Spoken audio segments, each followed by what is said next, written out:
The chandeliers of Lady Pemberton's ballroom cast their golden light upon silk and jewels, upon powdered faces and practised smiles, upon all the glittering artifice of London society in the spring of 1817. Yet that warm glow could not penetrate the circle of cold that surrounded Lady Helena Ashford, where she stood near the potted palms at the room's edge. The whispers moved through the assembled company, like wind through autumn leaves, a susurration of malice and speculation that followed her every movement, every breath, every desperate attempt to maintain the composure that was all she had left. She heard the words clearly enough, though they were spoken behind fans and gloved hands. Thief, disgrace, how dare she show her face, the Blackwood heirloom, such betrayal, always knew there was something not quite right about her. The words cut deeper than any blade, each one a fresh wound upon her already bleeding reputation, and she held her head high against their assault, her spine straight despite the trembling in her hands, the burning behind her eyes that she could not allow to manifest as tears. Across the ballroom, through the swirling dancers and the clusters of gossips, the Earl of Ravenscroft watched her with eyes like winter frost, Julian Blackwood in all his dark magnificence, his expression carved from stone and satisfaction. He stood among his own circle of admirers and sycophants, a glass of wine held negligently in one hand, and Helena knew with the certainty of bitter experience that he was the source of the poison that had destroyed her, that he had spent these past months ensuring that every drawing-room in London knew of her alleged theft of his family's priceless emerald necklace, a Renaissance piece that had belonged to the Blackwoods for generations. She had protested her innocence until her voice grew hoarse, had begged him to believe her, to investigate further, to see reason. But he had looked at her with those cold, merciless eyes and pronounced her guilty, and his word, the word of an earl, a man of unimpeachable reputation and ancient lineage, had been enough to condemn her utterly. Now she existed in this half-world of social death, invited to events only because her own title prevented complete exclusion, yet shunned by all who valued their own reputations, forced to stand alone while others danced and laughed and lived their lives untouched by the scandal that had become her entire existence. She could feel his gaze upon her like a physical weight, could sense his triumph in the set of his shoulders, the slight curve of his mouth that was not quite a smile, and something inside her chest constricted with a pain that went beyond humiliation, beyond anger, into some deeper territory of loss that she had no name for. The music swelled, couples swept past in their elaborate patterns, and Lady Helena Ashford stood isolated in the midst of society's splendour, her dove-grey gown a ghost among the jewel tones, her future reduced to ashes by the vengeance of a man who had once called her friend. But before our lover's fate is revealed, subscribe so you never miss a chapter of romance and scandal. And tell us in the comments, where are you watching from? Now, let's begin. 6 months had passed since that terrible evening at Lady Pemberton's ball, 6 months that had transformed Helena's life from one of modest comfort to genteel poverty, her small inheritance from her parents barely sufficient to maintain the tiny lodgings in an unfashionable quarter of London where she now resided, where the wallpaper peeled at the corners, and the fireplace smoked, and the sounds of the street vendors rose through her single window at all hours. She had dismissed her maid, reduced her wardrobe to the barest essentials,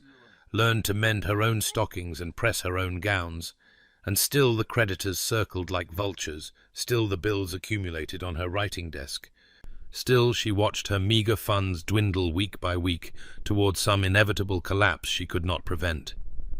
The invitations had ceased entirely now, society having moved from scandalized fascination to complete dismissal,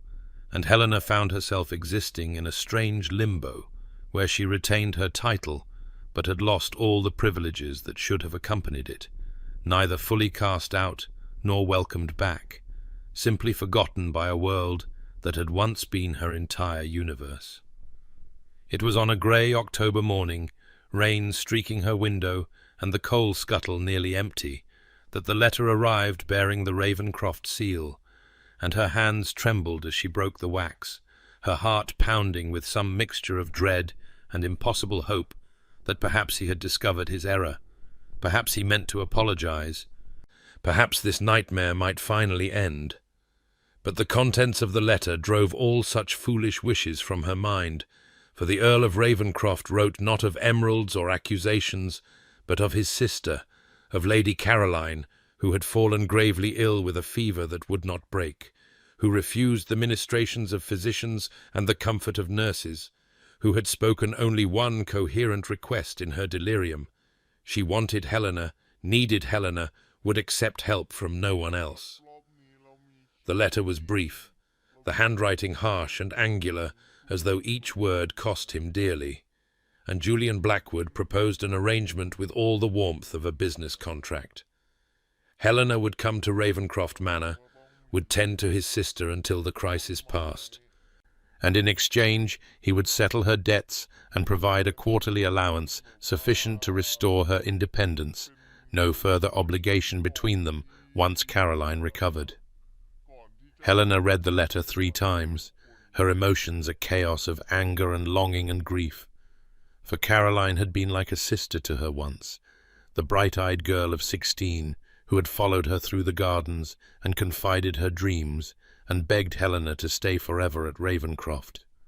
And the thought of that sweet child suffering, calling for her,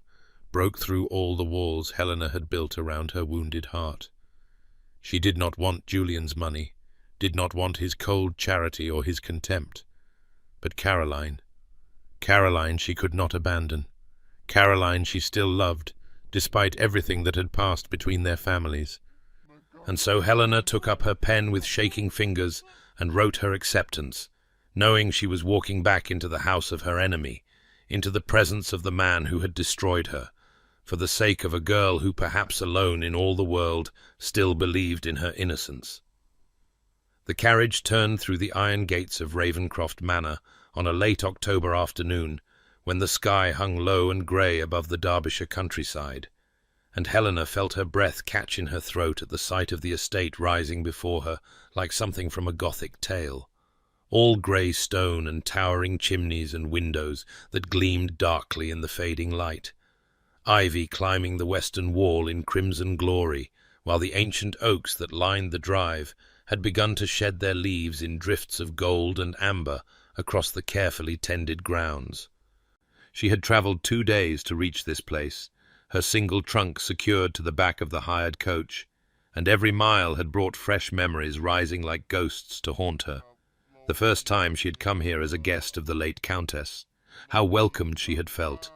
how the warmth of the Blackwood family had seemed to promise an end to the loneliness that had defined her existence since her parents' deaths. How foolish she had been to believe she could ever truly belong anywhere. The carriage halted before the main entrance, and Helena descended without waiting for assistance, her worn travelling cloak whipping around her in the wind that had risen with the approaching evening, carrying with it the scent of rain and wood smoke, and the particular melancholy of autumn in the country. The door opened before she could approach,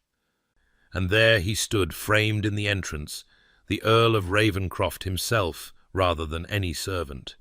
and Helena felt her spine straighten instinctively against the impact of his presence, Julian Blackwood in his dark coat and severe expression, his eyes meeting hers with an intensity that held neither welcome nor warmth, but something harder, colder, a barely concealed contempt that radiated from him like frost. Their first exchange was brief, formal to the point of pain, his greeting delivered in clipped tones that conveyed his displeasure at this necessity, his resentment at being forced to invite her into his home, and Helena responded with quiet dignity that cost her more than he could know, her voice steady, despite the trembling in her hands. Her composure maintained through sheer force of will as he informed her that Caroline was asking for her, that the physician had just left, that she would be shown to the rooms prepared for her in the east wing. A housekeeper appeared, Mrs. Davidson, who had once smiled at Helena with genuine affection, but now maintained a careful neutrality, and Helena followed her through the familiar corridors, where portraits of Blackwood ancestors gazed down with painted eyes, through halls she had once traversed with Caroline's laughter ringing in her ears, up the grand staircase with its carved balustrade that she had descended countless times in happier days, until they reached a suite of rooms that had been prepared with adequate comfort, but none of the warmth that had characterized her previous visits. The fires lit, but the flowers absent. The furnishings sufficient but impersonal, and Helena understood that she was here as hired help rather than guest, as a necessary evil rather than a welcomed friend, and the weight of that understanding, of returning to a place where she had once been cherished, only to find herself merely tolerated, pressed upon her chest like a stone until she could barely draw breath. Mrs. Davidson led Helena through the corridor to Caroline's chambers, and with each step Helena's heart beat faster in her chest, a mixture of dread and desperate hope coursing through her veins, for she had not seen the girl in 6 months, had not known whether Caroline believed the terrible things said about her, or whether some thread of their former affection might yet remain. And when the housekeeper pushed open the door to reveal the darkened room with its heavy curtains drawn against the fading daylight, the air thick with the scent of illness and lavender water, Helena saw her and felt her breath catch painfully in her throat. Caroline lay against a mountain of pillows, her face pale as parchment and far too thin, her once lustrous dark hair lank against her shoulders, and she looked so fragile, so diminished from the vibrant girl who had danced through these halls just months ago, that Helena felt tears prick her eyes even as she moved forward on instinct, years of separation and scandal falling away in the face of Caroline's obvious suffering. The girl's eyes fluttered open at the sound of footsteps, unfocused at first from fever, but when her gaze settled on Helena's face, something broke in her expression, and she began to weep, great shaking sobs that racked her weakened frame, her thin arms reaching out with desperate need, and Helena rushed to the bedside, gathering Caroline against her chest as the girl clutched at her worn travelling dress with trembling fingers and whispered her name over and over like a prayer, like an absolution, like the only word that mattered in all the world. Helena stroked Caroline's hair and murmured soft reassurances, rocking her gently as one might comfort a child, and she did not hear Julian enter the room behind her, did not know he stood in the doorway watching this reunion, with an expression of such conflict that Mrs. Davidson looked away in discomfort, for the Earl's face showed everything he fought to conceal, the shock at his sister's passionate response to the woman he believed had betrayed them, the confusion at witnessing such genuine love between them, the first hairline cracks forming in the certainty he had carried for 6 months, like armor against doubt. Helena settled onto the chair beside Caroline's bed, never releasing the girl's hand, even as the weeping subsided into exhausted hiccups, and she began to speak in low, soothing tones about nothing and everything, about the journey from London and the beauty of the autumn countryside, and the novels she had been reading. Ordinary conversation that seemed to calm Caroline's agitation in a way the physician's sedatives had failed to do,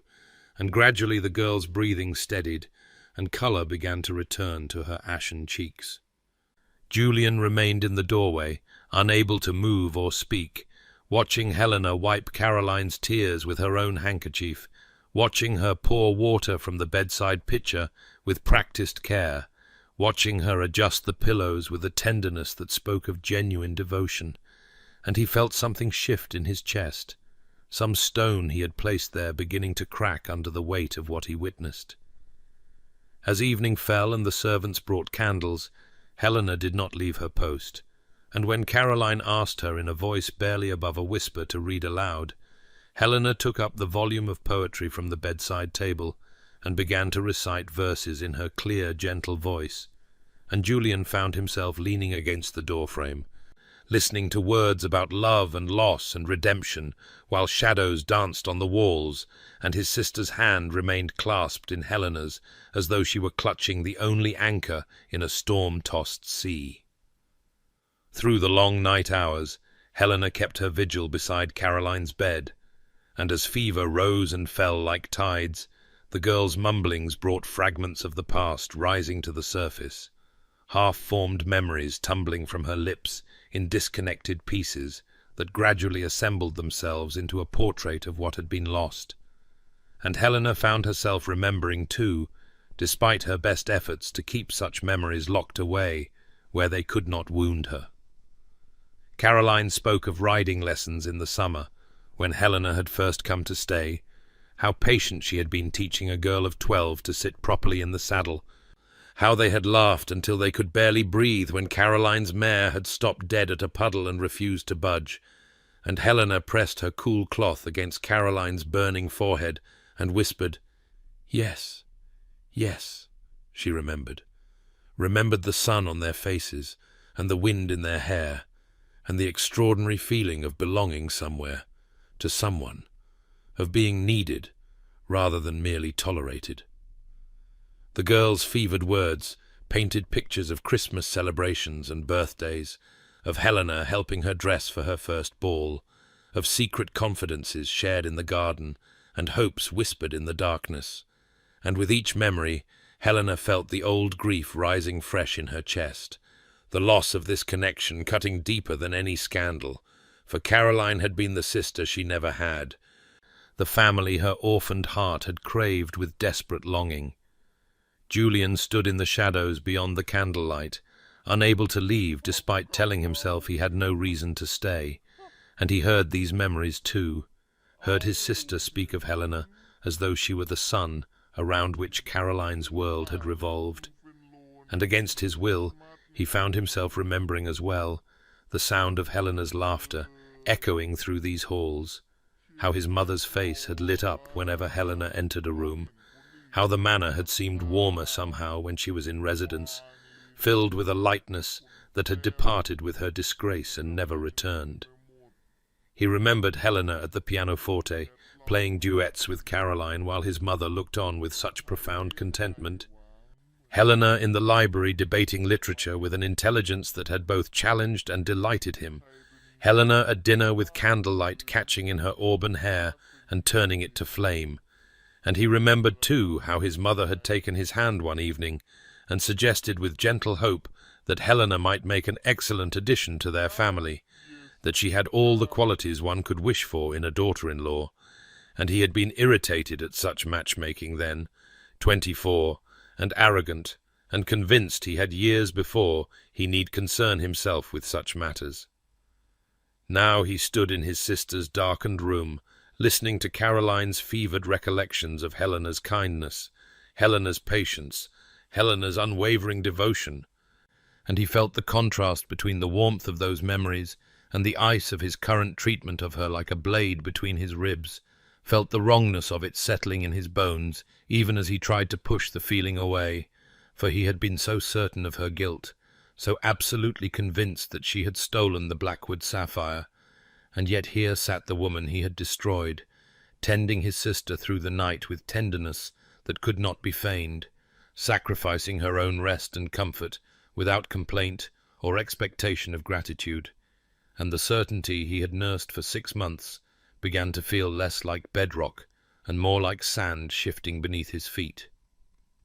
The library at Ravencroft Manor stood in the oldest wing of the house, its walls lined floor to ceiling with leather-bound volumes accumulated over generations,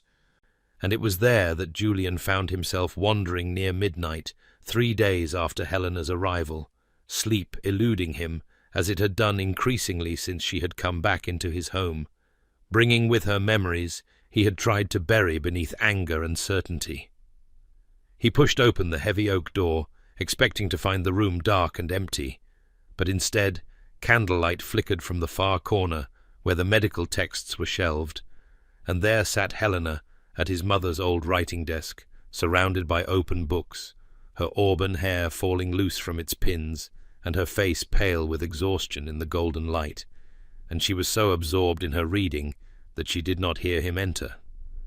Julian stood in the doorway watching her turn pages with quick, desperate movements, pausing to make notes on a scrap of paper. her lips moving silently as she read passages about fevers and their treatments, about what might be done when physicians had failed.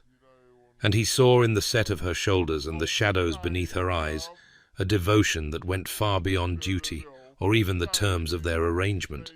saw evidence of sleepless nights and worry that had carved new hollows in her cheeks.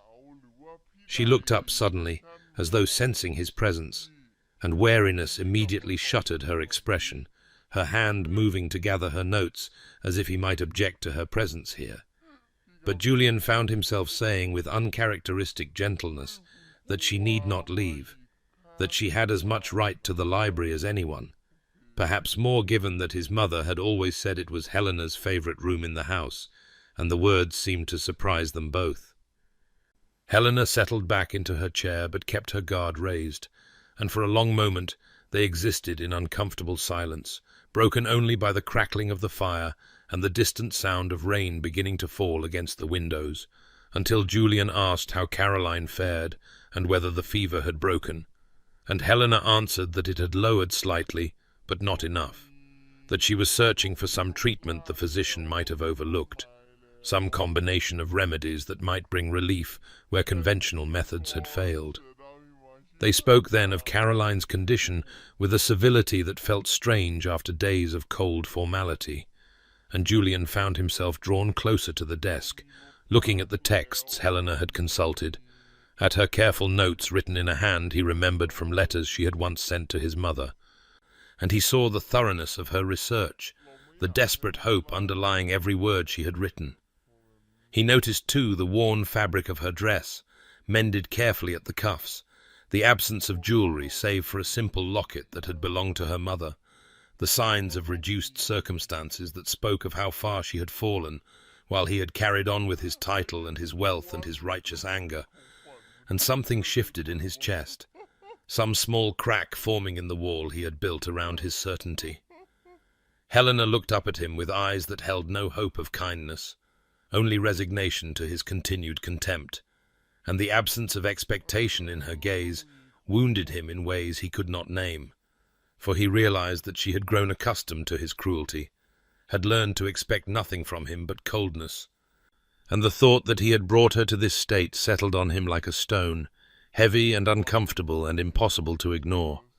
And when he suggested quietly that she should rest, that she could do Caroline no good if she collapsed from exhaustion, Helena's surprise at this small consideration was so evident that Julian felt shame curl hot in his stomach,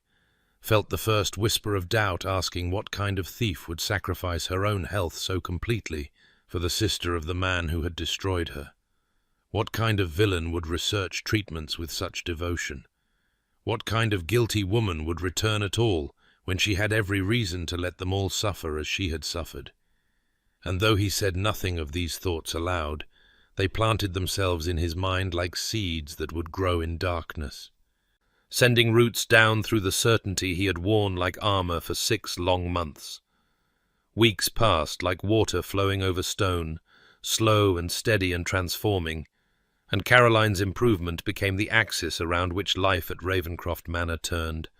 her fever breaking at last into restful sleep, her appetite returning in small increments, her laughter beginning to echo faintly through the halls that had been so silent with worry and grief. Helena remained at her bedside through it all, coaxing spoonfuls of broth past pale lips, reading aloud until her voice grew hoarse, adjusting pillows and blankets with infinite patience, and Julian found himself watching this devotion with growing unease, for no matter how he tried to reconcile Helena's tireless care with the image of a thief and deceiver, the pieces would not fit together,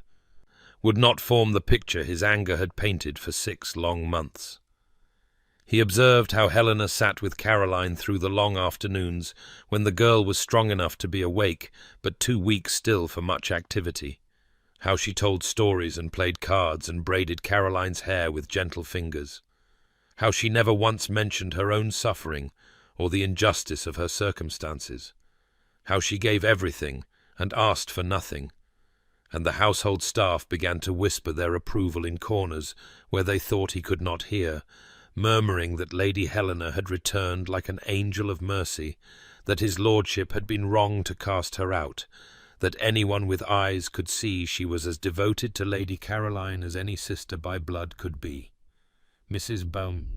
Henshaw, the housekeeper, approached him one morning with the information that Lady Helena's rooms were inadequately heated, and her meals insufficient for someone keeping such demanding hours, and Julian heard in the older woman's tone a reproach carefully veiled but unmistakable, and he found himself ordering that fires be kept blazing in Helena's chambers at all hours, that better meals be sent to her on proper china, rather than the simple fare he had initially authorized, that her rooms be supplied with fresh flowers, and the books he remembered she favored. And when Mrs. Henshaw looked at him with something like hope dawning in her weathered face, he told himself sharply that these were merely practical considerations, that Helena could hardly care for Caroline if she herself fell ill from cold or hunger, that his orders had nothing to do with the uncomfortable twist in his chest when he had seen her sitting in his mother's old shawl because her own was too threadbare to provide warmth.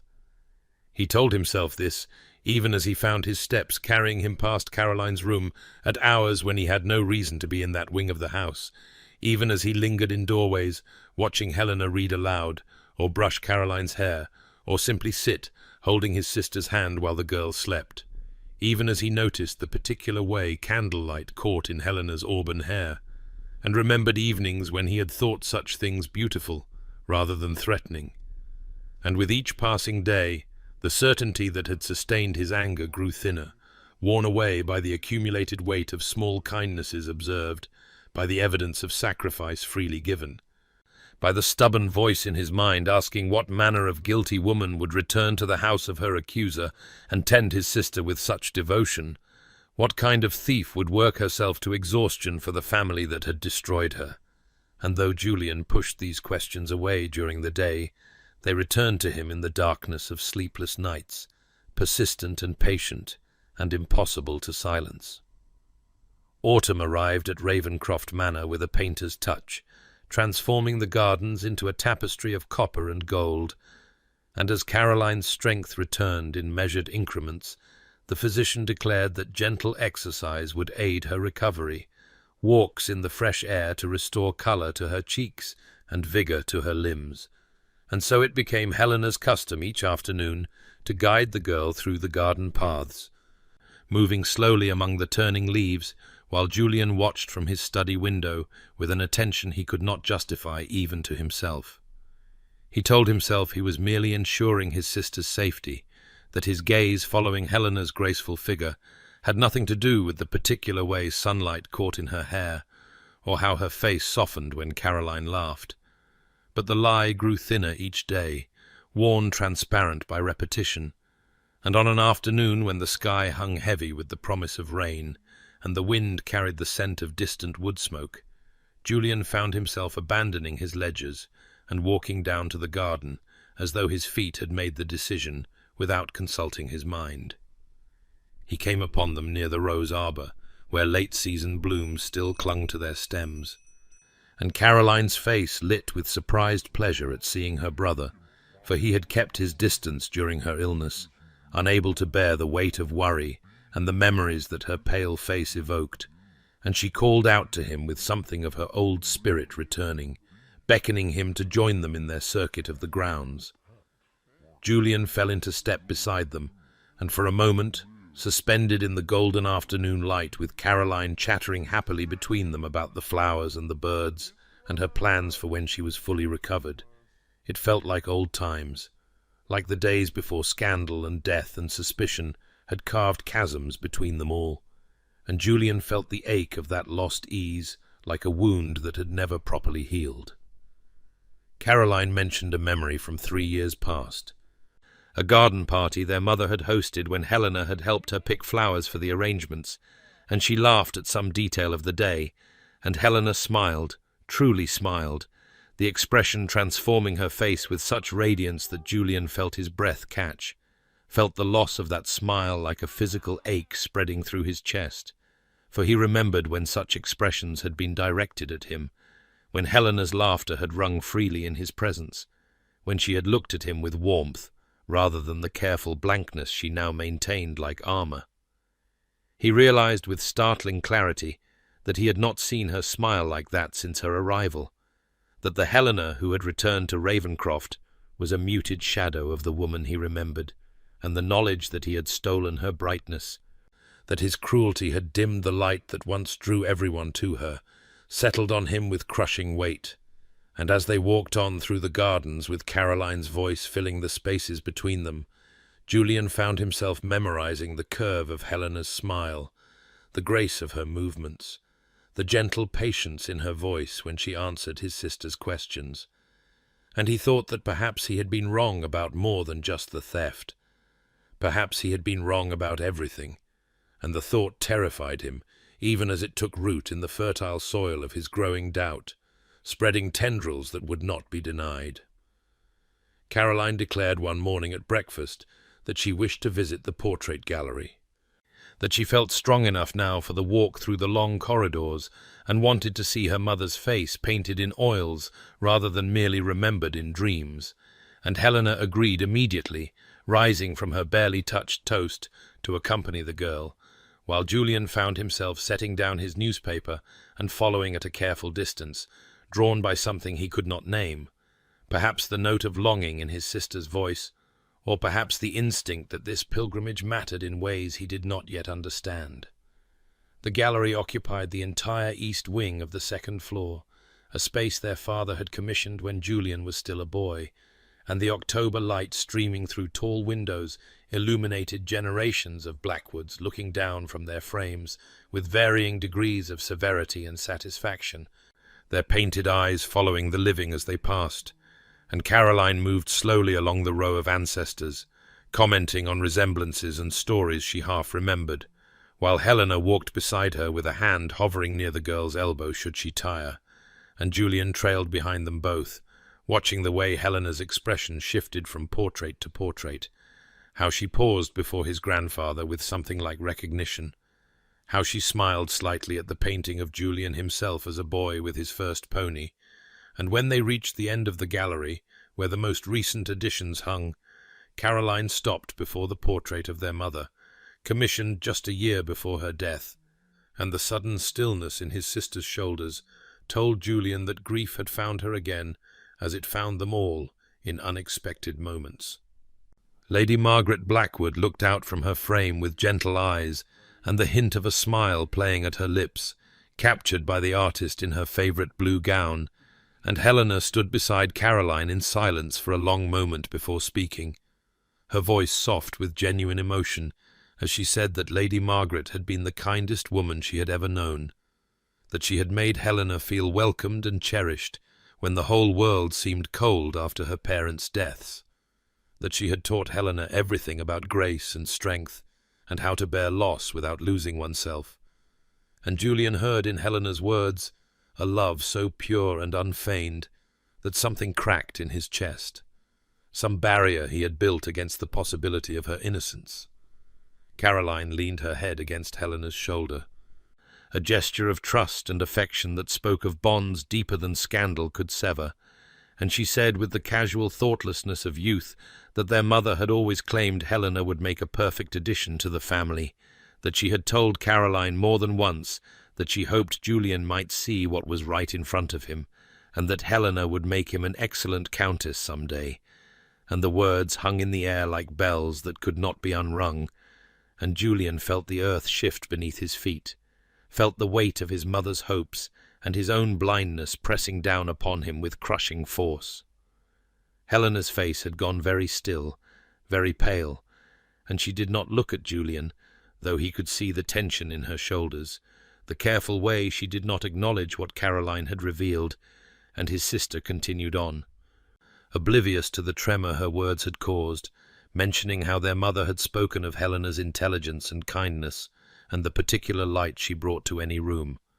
And Julian stood there in the gallery, surrounded by the painted faces of his ancestors, and felt the full measure of what he had destroyed.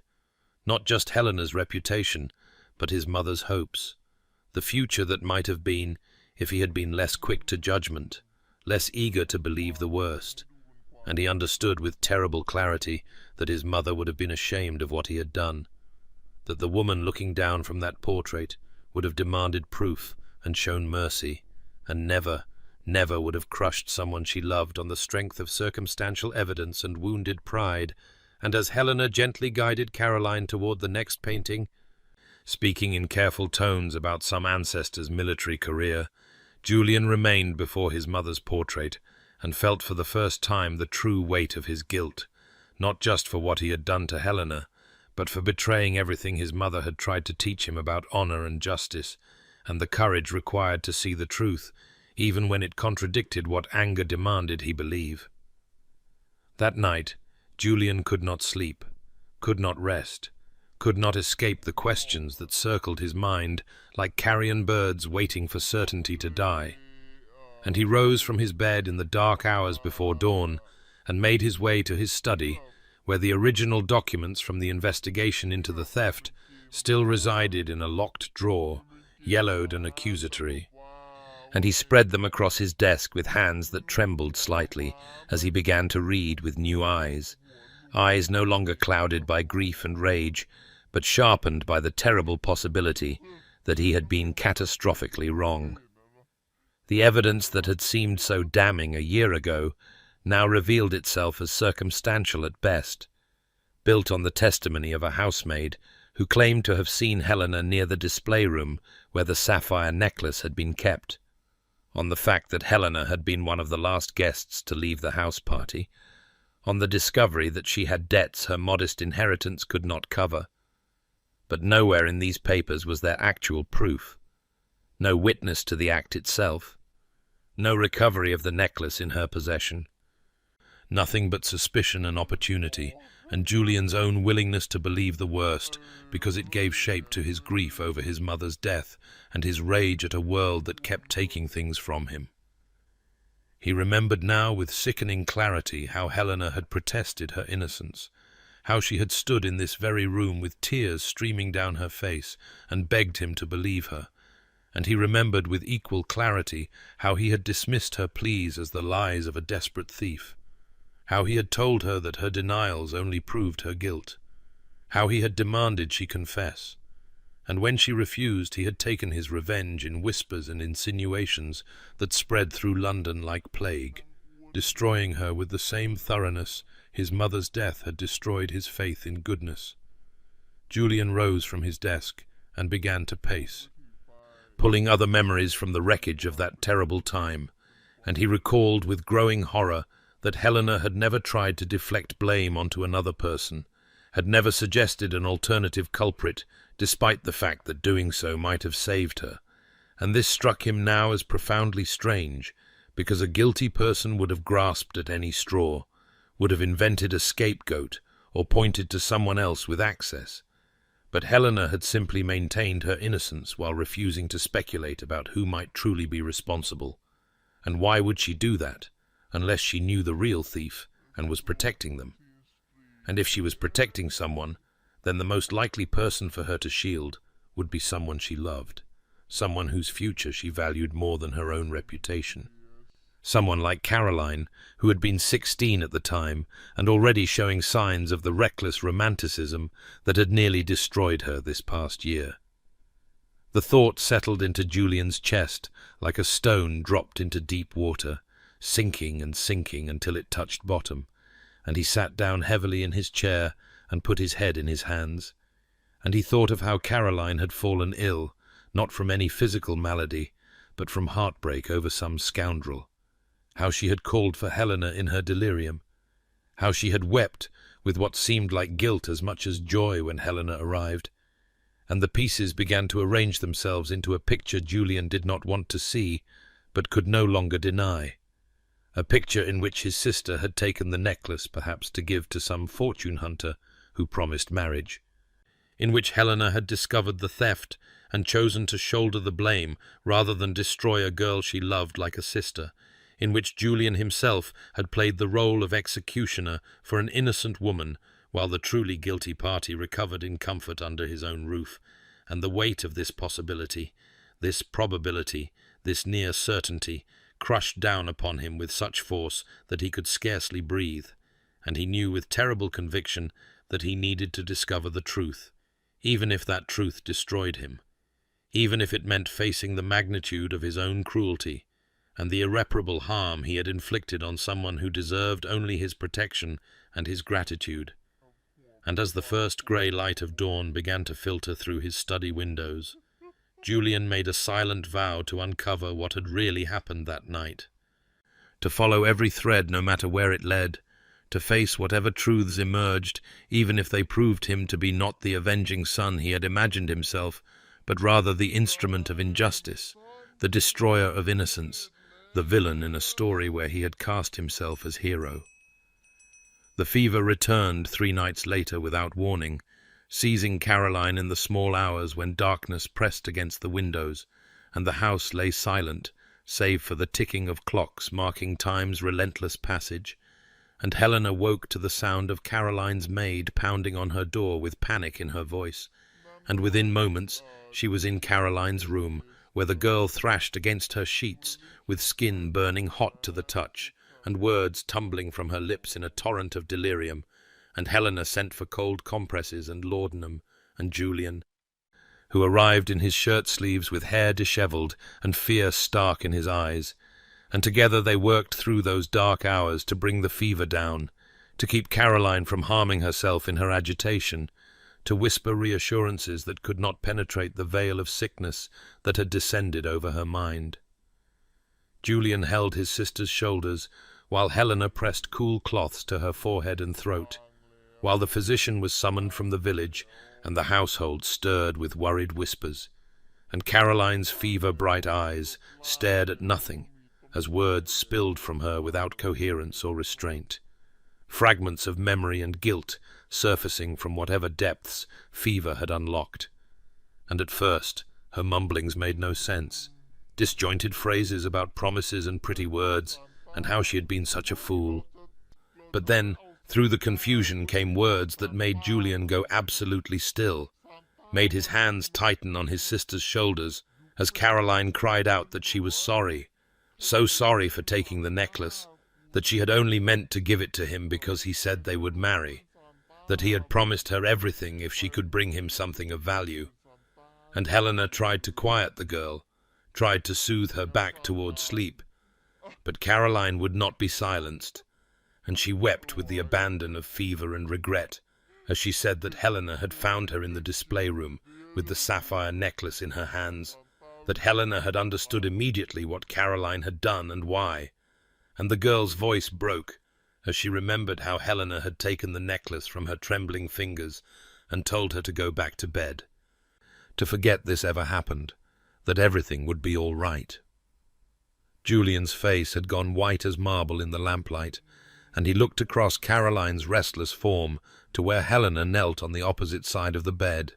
and their eyes met over the sister who lay between them, confessing sins neither of them had wanted confirmed. And Caroline continued in her delirium to speak of how she had hidden in her room the next morning when the theft was discovered, how she had listened to the accusations against Helena with mounting horror,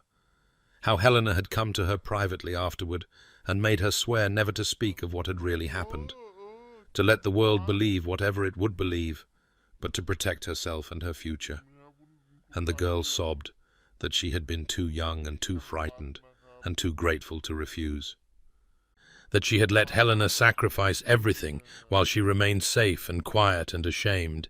and Julian felt the last foundations of his certainty crumble into dust, felt the terrible truth settle into his bones with the weight of irrevocable fact, and he understood with devastating clarity that he had destroyed an innocent woman, that Helena had chosen ruin and exile and loneliness rather than expose a girl she loved to the consequences of youthful foolishness and misplaced trust in a scoundrel's promises, and the magnitude of his crime against her, the unforgivable cruelty of his revenge visited upon someone who deserved only his gratitude and protection, crashed over him like a wave that could drown a man where he stood. And he watched Helena's face remain carefully composed, even as Caroline's confession filled the room with truths that could never be unheard. And he saw in her eyes not triumph at vindication, but only deep weariness and resignation, as though she had always known this moment would come eventually, and had long since stopped hoping it might change anything that mattered. The physician arrived near dawn, and administered laudanum, that finally brought Caroline into a deep and peaceful sleep, her breathing steady and her fever broken at last, and he assured them that the crisis had passed and she would wake restored. And then he departed with instructions for her continued care, leaving Julian and Helena alone in the dim corridor outside Caroline's room, where the first pale light of morning filtered through tall windows and cast long shadows across the Persian carpet. And for a long moment neither of them spoke,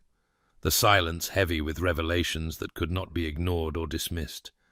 And finally Julian turned to Helena with a face ravaged by sleeplessness and the terrible weight of understanding, and said in a voice rough with emotion that they needed to speak, that he required the truth from her own lips, though he already knew what that truth must be. And Helena looked at him with eyes so tired they seemed to hold centuries of weariness, and replied that Caroline's fever had spoken plainly enough, and there was nothing more to say. But Julian shook his head and insisted with quiet desperation that he needed to hear it from her, needed to understand how she could have borne such injustice in silence. And so they went to the library, where a fire still burned low in the grate, and the smell of old leather and paper surrounded them like the ghosts of better times. And Julian stood before the fireplace with his hands clenched at his sides, while Helena sat in a chair near the window and watched dawn break over the gardens where they had once walked as friends. And he asked her directly whether Caroline had stolen the necklace, whether Helena had discovered her and chosen to accept blame rather than expose the girl. And Helena sat silent for so long that Julian thought she might refuse to answer. But then she spoke in a voice devoid of emotion and confirmed everything Caroline's delirium had revealed, explained how she had found the girl in the display room with the sapphire necklace clutched in trembling hands and tears streaming down her face, how Caroline had confessed through sobs that a gentleman had promised to marry her if she could bring him something of value, how Helena had understood immediately that the girl had been deceived by a fortune hunter who would abandon her the moment he possessed the necklace, and how she had taken the jewelry from Caroline's hands and told her to return to bed and speak of this to no one, had made the decision in that moment to protect a girl she loved like a sister, even if it meant sacrificing her own standing in society. And Julian listened with horror mounting in his chest as Helena described with terrible composure how she had hidden the necklace in her own rooms, intending to return it quietly the next day and claim she had found it misplaced. But the theft had been discovered before she could act, and suspicion had fallen upon her immediately. And she had seen in that moment that she could either tell the truth and destroy Caroline's future, or remain silent and weather whatever storm came, and she had chosen silence, had chosen love over self-preservation, had accepted exile and shame and loneliness rather than speak words that would ruin a girl of 16 who had committed one foolish mistake born of romantic delusion and youthful naivety. And as Helena's voice finally fell silent, Julian found he could not speak, could not form words adequate to the enormity of what she had sacrificed, and he sank into the chair opposite hers and put his face in his hands, and the guilt that consumed him was a living thing with teeth and claws that tore at his conscience, for he understood now with devastating clarity that he had destroyed an innocent woman, that his need for vengeance had blinded him to truth and justice, that Helena had deserved his protection and gratitude, but had received instead his cruelty and his calculated destruction of her reputation. And when he finally looked up at her with eyes wet with unshed tears and horror at himself, he found her watching him with an expression of such quiet dignity in the face of his anguish that it cut him more deeply than any accusation could have done. And he knew in that moment that no apology could ever be sufficient, no penance could ever balance the scales of what he had done to her. But he also knew he would spend whatever remained of his life trying. Julian's apology began in the grey light of morning, as they sat in that library where books lined the walls like silent witnesses to confessions and revelations, and he spoke words that felt like ashes in his mouth, inadequate and small against the enormity of what he had done to her, and he told Helena with a voice breaking under the weight of his guilt that he was sorry, that those words held no power to undo the damage he had inflicted upon her life and her name and her peace, but that he spoke them nonetheless because they were all he had to offer in that moment. And he watched her face remain eerily still as he catalogued his crimes against her, how he had spread the scandal with calculated precision through London's drawing rooms, how he had ensured that every hostess knew of her supposed theft, how he had wielded his influence like a weapon to destroy her standing in society, how he had taken satisfaction in watching her become a pariah, an outcast, a cautionary tale whispered about at balls she would no longer be invited to attend. And Helena listened with eyes that seemed to look through him rather than at him, hollow and dark with exhaustion, and something deeper than fatigue, something that looked like the death of hope. And when he finally fell silent, she said in a voice devoid of inflection, that apologies changed nothing, that her life was already destroyed, and no words could restore what had been taken from her, and Julian felt that truth like a blade between his ribs, because he knew she was right, knew that sorry was a pittance offered to someone from whom he had stolen everything. But still he pressed forward with desperate need, and begged for the chance to make amends, to spend whatever time remained to him trying to repair even a fraction of the devastation he had wrought. And Helena regarded him for a long moment before speaking again, and what she said surprised him, because she asked not for restitution or revenge, but only that he keep the truth from Caroline, that he allow his sister to believe the story they would construct about new evidence exonerating Helena, about some other culprit discovered, and the whole matter resolved without Caroline's name ever being mentioned. And she explained with quiet insistence that Caroline must never know she had confessed during her fever,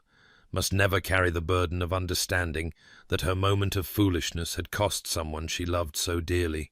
that the girl deserved to move forward into her future, unburdened by guilt and shame. And Julian understood in that request the depth of Helena's love for his sister, understood that even now, even after everything, she thought first of protecting Caroline, rather than claiming vindication or demanding that the truth be known, and he promised with solemn oath that Caroline would never learn what her delirium had revealed, that they would craft whatever fiction was necessary to preserve her innocence and her peace of mind. And Helena nodded once in acknowledgment before rising from her chair and moving toward the door, as though the conversation was finished, as though his apologies and promises were simply matters to be noted and filed away and forgotten. And Julian called after her that he would find a way to restore her reputation, that he would devote himself to repairing what he had broken. But she paused only briefly in the doorway and said without turning back that some things once shattered could never be made whole again, that he should not trouble himself with impossible tasks. And then she was gone, leaving him alone in the library with the morning light growing stronger through the windows, and the terrible understanding that her forgiveness, if it ever came, would be neither quick nor easy, and that he deserved nothing less than the long and painful road ahead.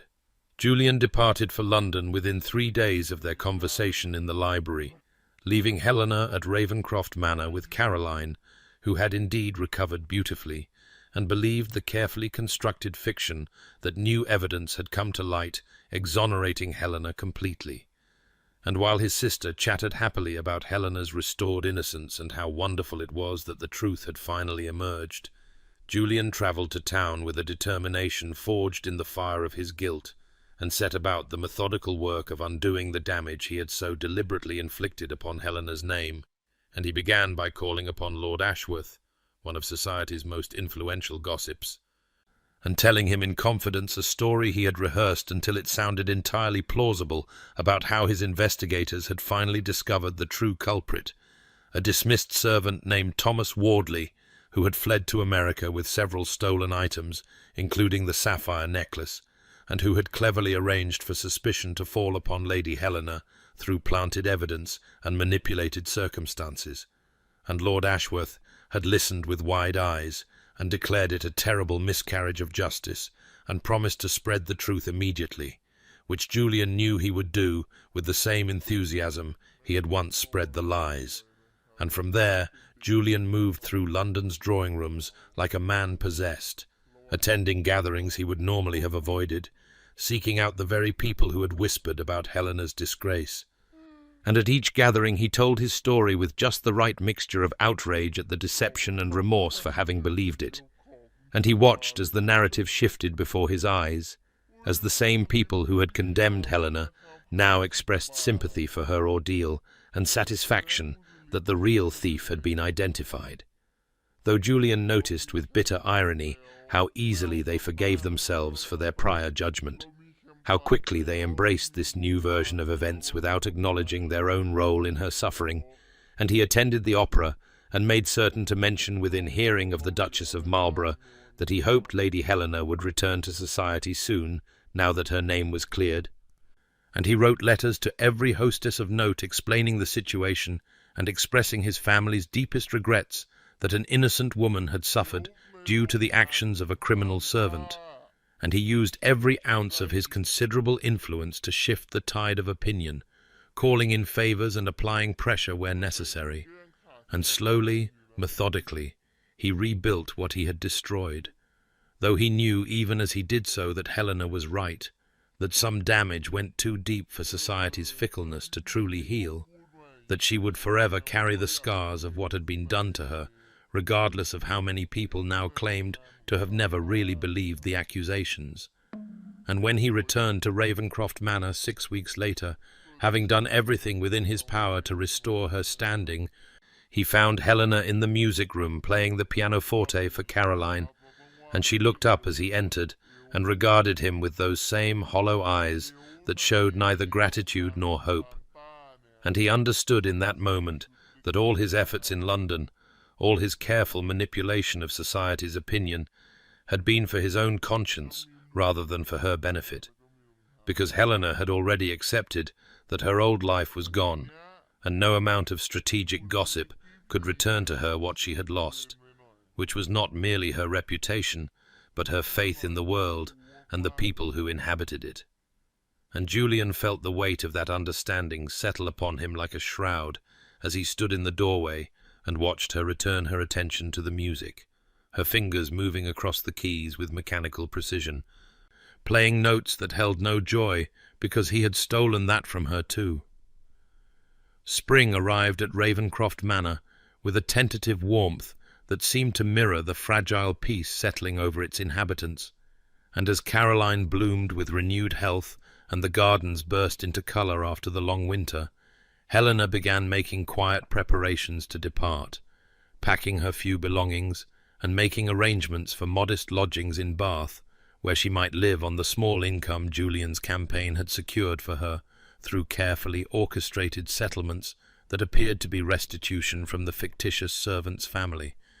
And she told herself it was time to leave this place where she had experienced both profound happiness and devastating loss. Time to build whatever life remained to her away from memories that cut like glass. But Caroline discovered her packing one afternoon and burst into tears, begging Helena not to leave, saying she could not bear to lose her again when they had only just been reunited, and the girl clutched at Helena's hands with desperate affection and pleaded that Ravenscroft Manor was her home, that she belonged here with them. And Helena tried gently to explain that she had imposed upon their hospitality long enough, that it was improper for her to remain now that Caroline was well. But Caroline would not be consoled, and ran to find Julian, and he came to Helena's rooms that evening, and stood in the doorway with an expression she could not quite read, and said in a voice carefully stripped of demand that he would be grateful if she would consider staying, that the manor felt more like a home with her in it, that Caroline needed her still, and Helena heard what he did not say, heard the unspoken plea beneath his formal words, and she found herself agreeing, though she could not have explained why, could not have articulated the force that kept her tethered to this place and these people despite everything. And so the weeks stretched into months, and Helena remained at Ravenscroft Manor in a position that defied easy definition, neither guest nor family nor servant, simply present. And Julian began a careful courtship of her approval that was so subtle she almost did not notice it at first. Books appearing in the window seat where she liked to read on sunny mornings, volumes of poetry she had once mentioned loving, flowers from the greenhouse arranged in her rooms. Not the showy hothouse roses that society favoured, but the simpler blooms she preferred, daffodils and jasmine and sweet peas. And he sought her out for conversations that had nothing to do with Caroline or household matters, asking her opinion on estate business, on whether the tenant cottages needed repair, on what crops might be planted in the south fields, treating her thoughts as valuable rather than dismissible. And he listened when she spoke, truly listened with his full attention rather than the polite pretense of interest. And Helena recognized these gestures for what they were. Small offerings laid at her feet like tributes, attempts to prove through accumulated kindnesses that he was not the man who had destroyed her, and she accepted them with cautious acknowledgment. Unwilling to trust, but unable to entirely dismiss the effort, and she felt her heart begin to thaw, despite her desperate attempts to keep it frozen in protective ice, felt dangerous warmth creeping through the numbness she had cultivated, and she told herself she was a fool to soften toward him, that his guilt-driven kindness changed nothing about what he had done. But still she found herself looking for him when she entered a room, found herself listening for his footsteps in the hall, found herself noticing the way lamplight caught in his dark hair and the shadows beneath his eyes that spoke of his own sleepless nights, and she guarded her heart with fierce determination, even as she felt its walls beginning to crack. The winter storm arrived without warning on a December afternoon when the sky had been deceptively clear, and within hours Ravencroft Manor was engulfed in a howling tempest that rattled the ancient windows and piled snow against the doors until the household was entirely cut off from the outside world, and Caroline retired early, with a headache, leaving Helena and Julian alone in the drawing-room, where a fire blazed against the cold, and the wind shrieked like something alive and furious, and they sat in chairs angled toward the hearth, with the awkwardness of two people who had become accustomed to Caroline's presence as a buffer between them, and the silence stretched until Julian spoke suddenly about his mother, how she had died in a room upstairs during just such a storm, how he had been barely 21 and unprepared for the weight of the title and the estate and the responsibility for Caroline, who was only 14 and still a child. And Helena listened as he spoke of his father, who had been cold and distant even before his wife's death, and who had withdrawn entirely afterward, leaving Julian to navigate grief and duty alone. And he spoke of how the estate had been failing, debts his father had hidden coming to light, tenants suffering, the family name tarnished by mismanagement,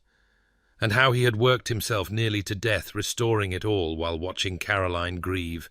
and knowing he could not comfort her because he was drowning in his own sorrow. And his voice grew raw as he confessed that when the necklace disappeared and suspicion fell on Helena, he had seized upon it with terrible relief, because finally here was something he could control, someone he could punish for all the powerlessness he felt.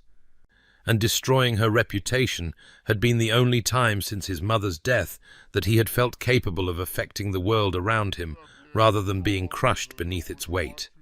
And he looked at Helena then, with eyes that held nothing but anguish, and said he knew it was no excuse, that his grief did not justify what he had done to her,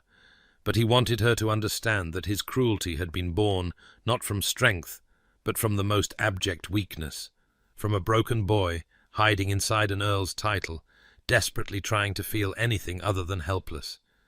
And Helena felt something shift inside her chest as she watched this proud man strip himself bare before her, and she saw beneath the facade of the cold Earl, who had destroyed her life to the wounded child, who had been given burdens too heavy to bear, and who had lashed out in his pain, and she understood in that moment that Julian had been as much a victim of circumstance as she had been, that they had both been broken by forces beyond their control and had hurt each other from their respective wounds, and while understanding did not erase what he had done or heal the damage inflicted, it created space for something other than pure resentment to exist, and she found herself speaking softly about forgiveness, not offering it yet, but acknowledging its possibility, and Julian's expression transformed with such desperate hope that she had to look away. And they sat together as the storm raged outside, and something like peace settled between them, fragile as new ice, but real nonetheless. The days following the storm carried a changed quality, as though the tempest had cleared more than just the winter sky, and Helena found herself seeking Julian's company in ways she had not allowed herself before. And one evening, when Caroline had retired early, they sat together in the library, and Helena began to speak of things she had never voiced aloud, her voice soft and halting as she described the particular loneliness of orphanhood, how losing her parents at 15 had left her adrift in a world that suddenly had no anchor, and she spoke of being passed between relatives who took her in from duty rather than love, always conscious that she was a burden, always careful to make herself small and unobtrusive and grateful. And she confessed that when Julian's mother had welcomed her into their home, it was the first time since her parents' death that she had felt truly wanted, truly seen as something more than an obligation. And Caroline had been like the sister she never had, and this manor had become the home she thought she had lost forever. And when the scandal broke and Julian turned against her, it was not merely her reputation that shattered, but the only family she had managed to build from the ruins of her first loss. And she had been cast out once more into that terrible isolation, that sense of being unwanted and unworthy and utterly alone in the world. And her voice broke as she admitted that the worst part was not society's condemnation, but losing the people she loved, being excised from the only place she had belonged. And Julian listened with an expression of such profound anguish that she nearly stopped speaking. But something in his attention, in the way he leaned toward her as though her words were precious, encouraged her to continue. And she told him about the months after her exile, living in a dingy boarding house where the landlady looked at her with suspicion, and the other residents whispered, about the suffocating shame that followed her everywhere, about lying awake at night wondering if she should have let Caroline face the consequences instead, wondering if her sacrifice had been foolish rather than noble. And Julian reached across the space between them and took her hand, his fingers warm and solid around hers, and he said with fierce conviction that her sacrifice had been the bravest thing he had ever witnessed,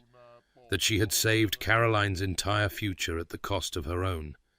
and that he would spend the rest of his life trying to be worthy of such selflessness, even though he knew he never could be. And Helena felt tears slip down her cheeks,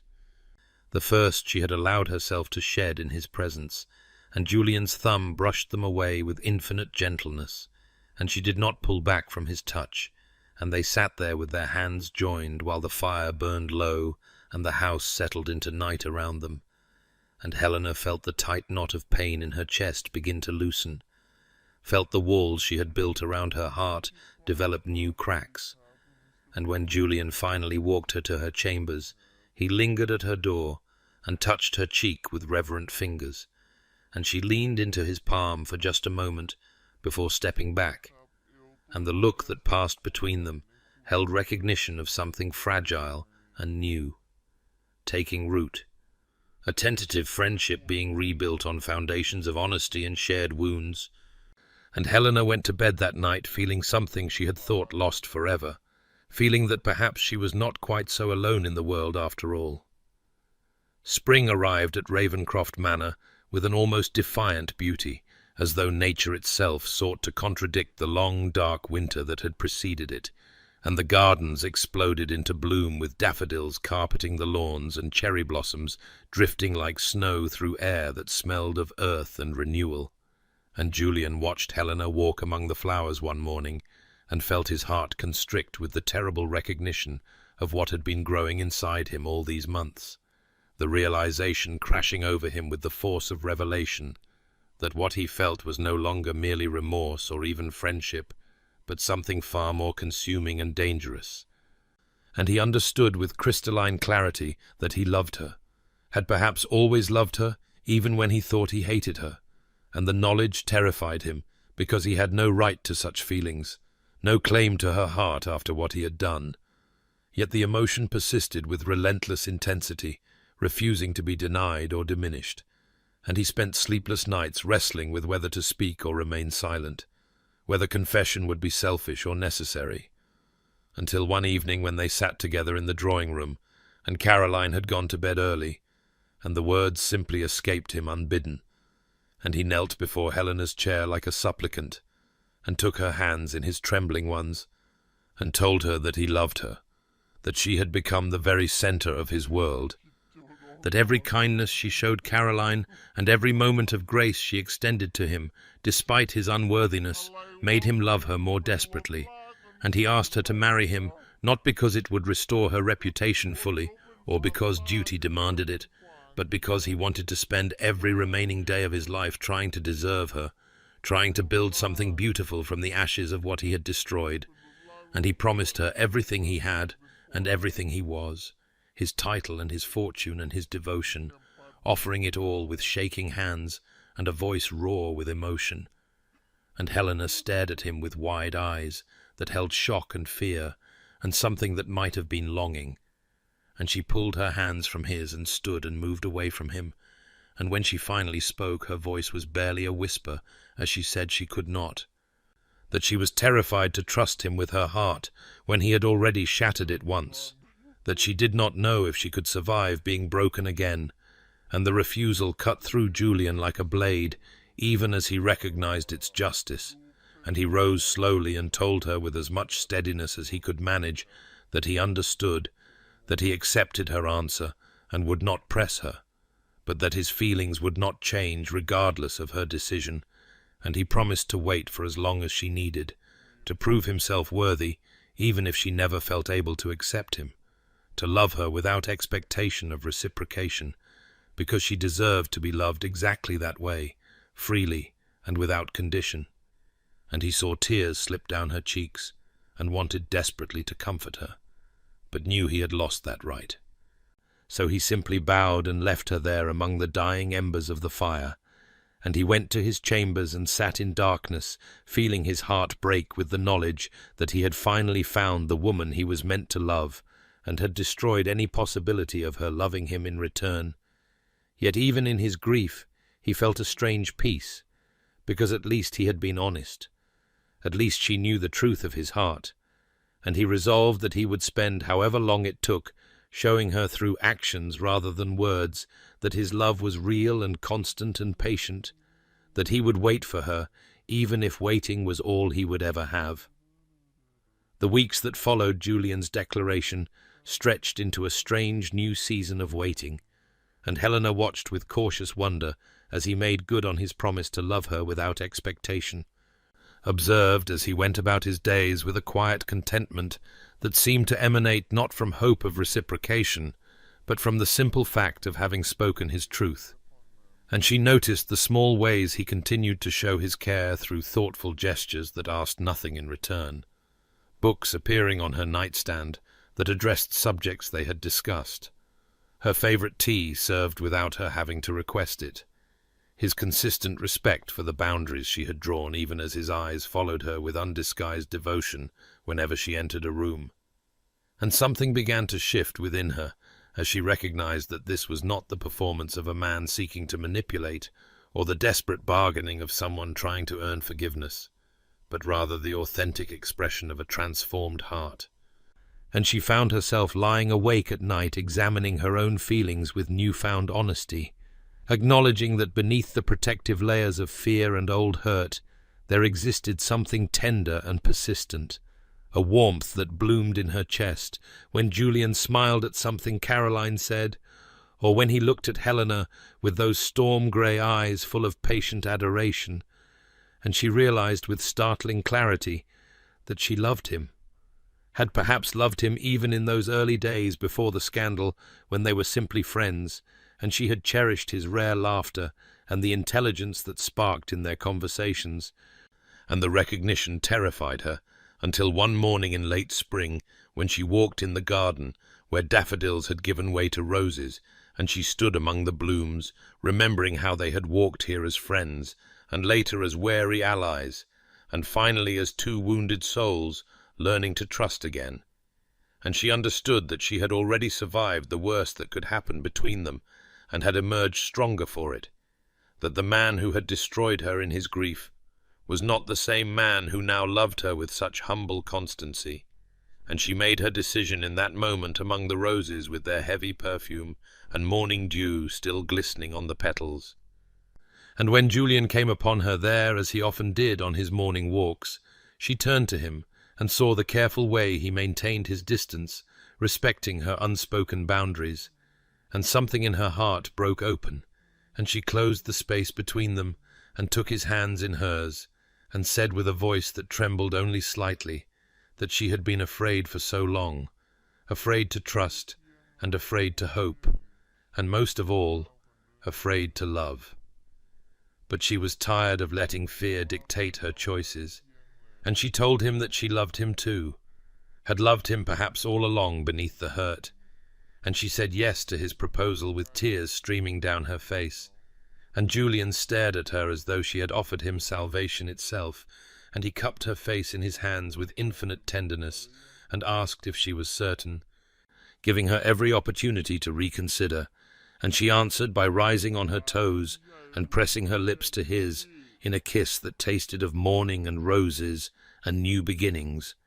And they stood there wrapped in each other's arms, while the garden bloomed around them in riotous celebration of spring. And when they finally returned to the house, hand in hand, they found Caroline in the morning room, and she took one look at their joined hands and their radiant faces, and burst into tears of pure joy,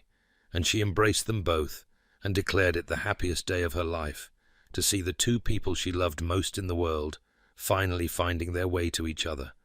And the household staff heard the news and gathered to offer congratulations with genuine warmth. And in the following weeks, they planned a quiet wedding in the estate chapel, with only Caroline and a few close friends in attendance.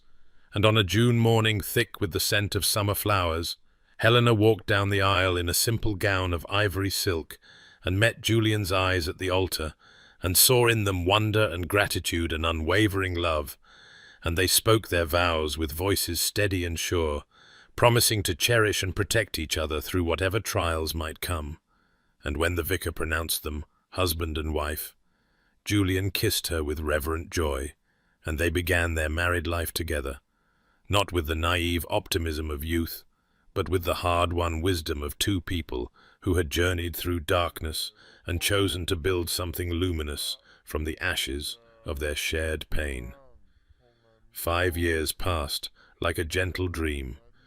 and Ravenscroft Manor transformed under Helena's tender influence into something it had never been, even in the days before grief had darkened its halls. And now the ancient stones echoed with laughter and light, with the sound of small feet racing through corridors that had once known only solemn silence. And on a golden afternoon in late summer, Helena stood at the nursery window, watching her children play in the gardens below. 3-year-old Robert chasing his younger sister Margaret through the roses, while their nursemaid followed at a careful distance, and she felt Julian's arms encircle her waist from behind, and leaned back into his embrace with the unconscious ease of deep contentment, and he pressed a kiss to her temple, and murmured that he still could not quite believe this happiness was real, that some mornings he woke in terror, that it had all been a beautiful dream, and he would find himself alone again in the cold emptiness of his own making.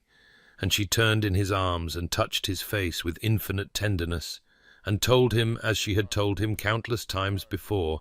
that this was real, that they were real,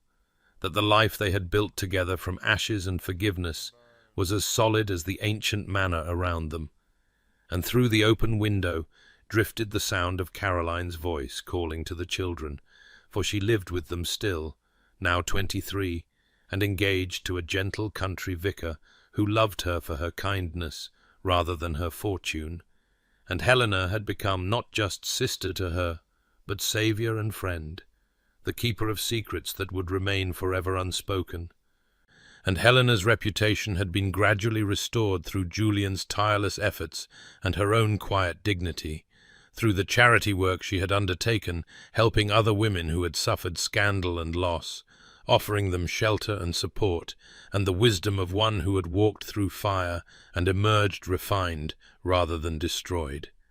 And society had eventually embraced her again,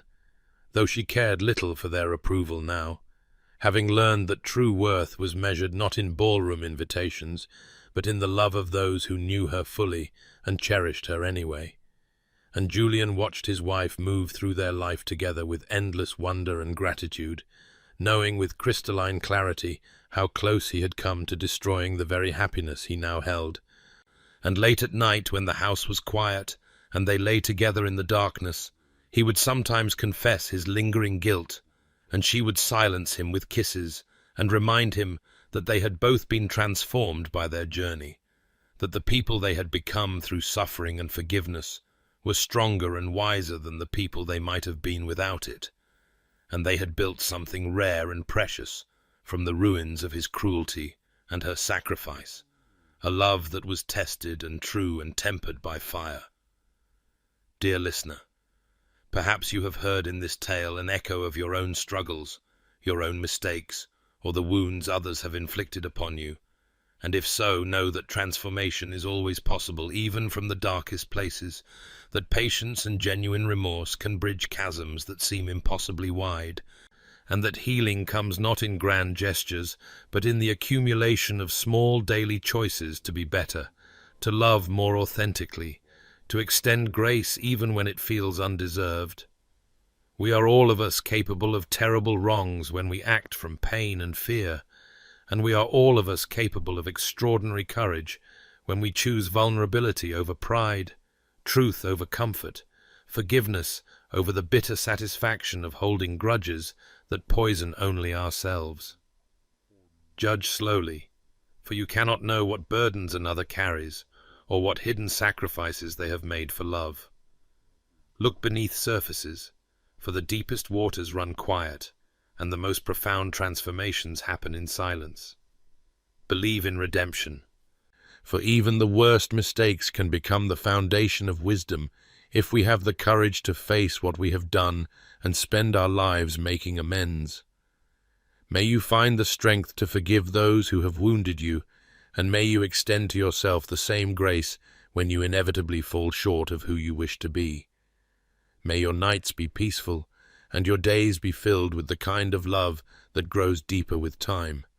the love that is earned and chosen and renewed each morning with intention and devotion. May you rest well, dear listener, and may your own story find its way toward healing and light. This has been a Regency Reverie production, and if this tale has moved you, please subscribe to our channel and share these stories with others who might find comfort in knowing that even the most broken things can be made beautiful again.